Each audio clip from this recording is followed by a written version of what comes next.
ಮಕ್ಕಳು ದೇವರ ಸಮಾನ. ಅವರಿಗೆ ಜ್ಞಾನವನ್ನು ದಾನ ಮಾಡುವ ಶಿಕ್ಷಕರು ಕೂಡ ದೇವರಿಗೆ ಸಮಾನ.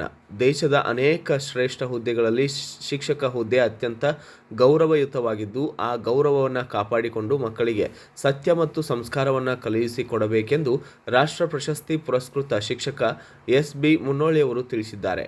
ಇನ್ನು ಅಥಣಿ ಪಟ್ಟಣದ ಕೆ.ಎ. ಲೋಕಾಪುರ ಮಹಾವಿದ್ಯಾಲಯದಲ್ಲಿ ಅಥಣಿ ರೋಟರಿ ಸಂಸ್ಥೆಯಿಂದ ಹಮ್ಮಿಕೊಳ್ಳಲಾಗಿದ್ದ ತಾಲೂಕಿನ ಅತ್ಯುತ್ತಮ ಶಿಕ್ಷಕರಿಗೆ ನೇಷನ್ ಬಿಲ್ಡರ್ ಅವಾರ್ಡ್ 2024 ವಿತರಣೆಯ ಕಾರ್ಯಕ್ರಮದ ಮುಖ್ಯ ಅತಿಥಿಗಳಾಗಿ ಮಾತನಾಡಿದ್ದಾರೆ.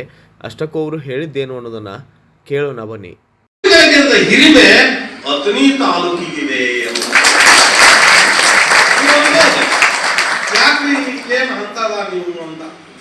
ಹೌದಾ, ವಿಶೇಷ ಇದೆ, ನಿಮ್ಗೆ ಗೊತ್ತಾಗ್ತದೆ ಯಾಕೆ ನಾನು ಅಥಣಿ ತಾಲೂಕನ್ನು ಹೊಗಳ್ತಾ ಇದ್ದೀನಿ.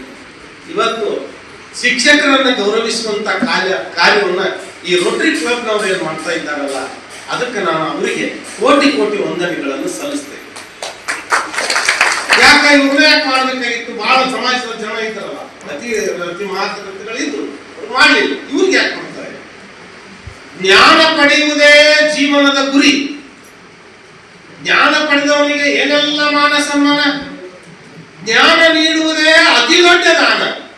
ಈ ದಾನ ಆ ದೇವರಿಗೆ ಸರಿ ಸಮಾನ. ಈ ದಾನ ದೇವರಿಗೆ ಸರಿ ಸಮಾನ.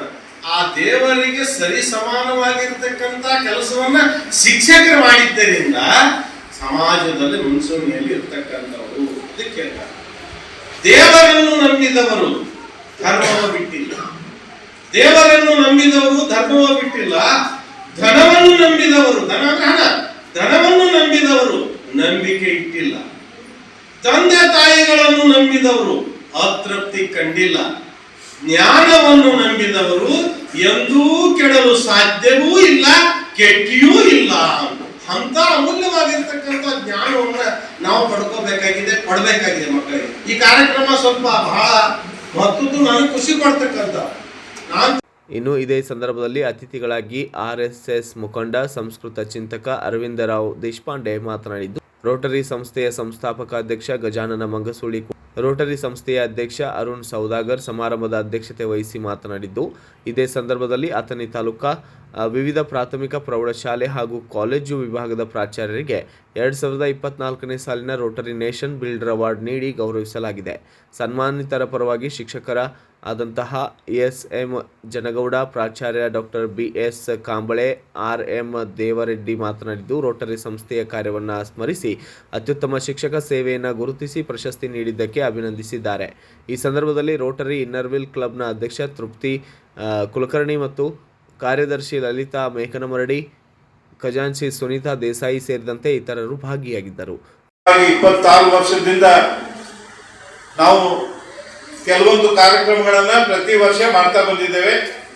ಅದರಲ್ಲಿ ಪ್ರಮುಖವಾಗಿ 2 ಕಾರ್ಯಕ್ರಮಗಳನ್ನ ನಾವು ಯಾವಾಗಲೂ ತಪ್ಪದೇ ಮಾಡ್ತಾ ಬಂದಿದ್ದೇವೆ. ಒಂದು ವಿದ್ಯಾರ್ಥಿಗಳ ಪ್ರತಿಭಾ ಪುರಸ್ಕಾರ, ಮತ್ತೆ ಶಿಕ್ಷಕರಿಗೆ ಒಂದು ಸತ್ಕಾರ ಕಾರ್ಯಕ್ರಮ. ಅಂತ ಕೋವಿಡ್ ಅಂತ ಮಹಾಮಾರಿ ಬಂದ ಕಾರ್ಯಕ್ರಮ ಬಿಡದೆ ಕಾರ್ಯಕ್ರಮ ಮಾಡಿದ್ದೀವಿ. ಇದರ ಉದ್ದೇಶ ಏನು ಅಂತಂದ್ರೆ, ಇವತ್ತು ನಮ್ಮ ರಾಷ್ಟ್ರ ನಿರ್ಮಾಣದಲ್ಲಿ ಬಹಳಷ್ಟು ಜನ ಕೇಳ್ಬೋದು, ನೇಷನ್ ಬಿಲ್ಡರ್ ಅವಾರ್ಡ್ ಅಂದ್ರೆ ಏನ್ರಿ, ಅವರು ಇಂಜಿನಿಯರ್ ಏನ್ರಿ, ಅವ್ರು ಹೆಂಗ್ ಕಟ್ತಾರೆ ಅಂತ ಕೇಳ್ಬೋದು. ಆದ್ರೆ ನಮ್ಮ ರಾಷ್ಟ್ರವನ್ನ ಕಟ್ಟುವಂತ ಕೆಲಸದಲ್ಲಿ ಇವತ್ತು ರೈತ, ಶಿಕ್ಷಕ ಮತ್ತೆ ಸೈನಿಕ, ಈ 3 ಜನರ ಪಾತ್ರ ಬಹಳಷ್ಟು ಮಹತ್ತರವಾದದ್ದು ಅಂತ ಹೇಳಿಕೆ ನಾನು ಇಷ್ಟಪಡ್ತಾ ಇದ್ದೀನಿ. ಅದರಲ್ಲೂ ಸಹಿತ ವಿಶೇಷವಾಗಿ ನಮ್ಮ ರಾಷ್ಟ್ರದ ಪ್ರಗತಿಯಲ್ಲಿ ಶಿಕ್ಷಕರ ಪಾತ್ರ ಬಹಳ ಮುಖ್ಯವಾಗಿದ್ದು ಅಂತ ನಾವು ನಿಮಗೆಲ್ಲ ಗೊತ್ತಿರ್ತಕ್ಕಂಥ ಸಂಗತಿ. ಇವತ್ತು ಒಂದು ರಾಷ್ಟ್ರದ ಪ್ರಗತಿ ಯಾವ ರೀತಿ ಅದನ್ನ ನೋಡ್ತಾರೆ ಅಂತಂದ್ರೆ, ಆ ರಾಷ್ಟ್ರದಲ್ಲಿ ಎಷ್ಟು ಜನ ವಿದ್ಯಾವಂತರಿದ್ದಾರೆ ಅನ್ನೋದ್ರ ಬಗ್ಗೆ ಒಂದು ರಾಷ್ಟ್ರದ ಪ್ರಗತಿಯ ಒಂದು ನಿರ್ಣಯ ಆಗುವಂತ ಒಂದು ಮಹತ್ತರ ಘಟ್ಟದಲ್ಲಿ ಇವತ್ತು ಶಿಕ್ಷಕರು ಹಿಂದಿಗಿಂತ ಇಂದು ಬಹಳಷ್ಟು ಅನೇಕ ಸಮಸ್ಯೆಗಳನ್ನ ಎದುರಿಸಿ ಇವತ್ತು ವಿದ್ಯೆಯನ್ನ ನೀಡ್ತಕ್ಕಂಥ ಪ್ರಸಂಗವನ್ನ ನಾವು ನೋಡ್ತಾ ಇದ್ದೀವಿ. ಹಿಂದಿನ ಕಾಲದಲ್ಲಿ ಯಾವ ರೀತಿ ಇತ್ತು, ಶಿಕ್ಷಕರಿಗೆ ವಿದ್ಯಾರ್ಥಿಗಳು ಯಾವ ರೀತಿ ಗೌರವವನ್ನ ಕೊಡ್ತಾ ಇದ್ರು, ಅದನ್ನೆಲ್ಲ ನೀವು ನೋಡಿದಿರಿ. ಆದ್ರೆ ಇವತ್ತಿನ ಪರಿಸ್ಥಿತಿಯಲ್ಲಿ ಹಾಗಿಲ್ಲ. ಇವತ್ತು ನಮ್ಮ ಸರ್ಕಾರದ ನೀತಿ ನಿಯಮಗಳನ್ನ ಪಾಲನೆ ಮಾಡಿಕೊಂಡು ವಿದ್ಯಾರ್ಥಿಗಳು ಒಂದು ವಿದ್ಯೆಯನ್ನ ಕಲಿಸುವುದಂದ್ರೆ ಅದು ಒಂದು ದೊಡ್ಡ ಸವಾಲು ಅನ್ನುವಂತ ರೀತಿಯಲ್ಲಿ ನಡೆದದ್ದು. ಯಾಕಂದ್ರೆ ಬಡಿಬಾರ್ದು, ಏನು ಅನ್ಬಾರ್ದು, ಏನು ಅಂದೇನೆ ಶಿಕ್ಷಕರ ಮೇಲೆ ಕಂಪ್ಲೇಂಟ್ ಕೊಡುವಂತ ಅನೇಕ ಘಟನೆಗಳನ್ನ ನಾವು ನೋಡ್ತುವಂತ ಇವತ್ತಿನ ಕಾಲದಲ್ಲಿ ಶಿಕ್ಷಕರು ಹಿಂದಿಗಿಂತ ಇಂದು ಹೆಚ್ಚು ಸಮಸ್ಯೆಗಳನ್ನು ಎದುರಿಸ್ತಾ ಇದ್ದಾರೆ. ಅಂತ ಸಂದರ್ಭದಲ್ಲಿ ಕವಿಯೊಬ್ಬ ಒಂದು ಮಾತು ಹೇಳಿದ್ದನ್ನ ನಿಮ್ಗೆ ನಾನು ನೆನಪಿಸಿಕೆ ಕೊಡ್ಲಿಕ್ಕೆ ಇಷ್ಟಪಡ್ತಾ ಇದ್ದೀನಿ. ಹಿಂದೆ ಹೇಗಿತ್ತಂದ್ರೆ, ಹಿಂದಿನ ಕಾಲದಲ್ಲಿ ಹಿಂದೆ ಗುರು ಇದ್ದ, ಮುಂದೆ ಗುರಿ ಇತ್ತು, ಸಾಗುತ್ತಿತ್ತು ರಣಧೀರರ ದಂಡು ಅಂತ ಒಬ್ಬ ಕವಿ ಹೇಳ್ತಾನೆ. ಆದ್ರೆ ಇವತ್ತು ಏನಾಗಿದೆ, ಹಿಂದೆ ಗುರು ಇಲ್ಲ, ಮುಂದೆ ಗುರಿ ಇಲ್ಲ, ಸಾಗುತ್ತಿದೆ ರಣ ಹೇಡಿಗಳ ದಂಡು, ಹುಲಿಗಳ ಹಿಂಡು ಅಂತ ಹೇಳ್ತಾನೆ. ಈ ಮಾತನ್ನ ಯಾಕೆ ಈ ಸಂದರ್ಭದಲ್ಲಿ ನೆನಪಿಸ್ಕೊಳ್ತೇವೆ ಅಂತಂದ್ರೆ, ಇವತ್ತು ಯಾವುದೇ ಒಂದು ಗೊತ್ತು ಗುರಿ ಇಲ್ಲದಂತ ಒಂದು ವ್ಯವಸ್ಥೆಯಲ್ಲಿ ನಾವಿದ್ದೇವೆ. ಶಿಕ್ಷಕರ ಮೇಲೆ ಗೌರವ ಕಡಿಮೆ ಆಗ್ತಾ ಇದೆ.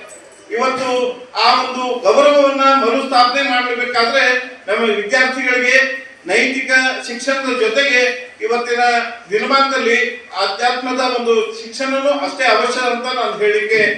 Bureau report Raju Wagamore, BB5 news, Athani.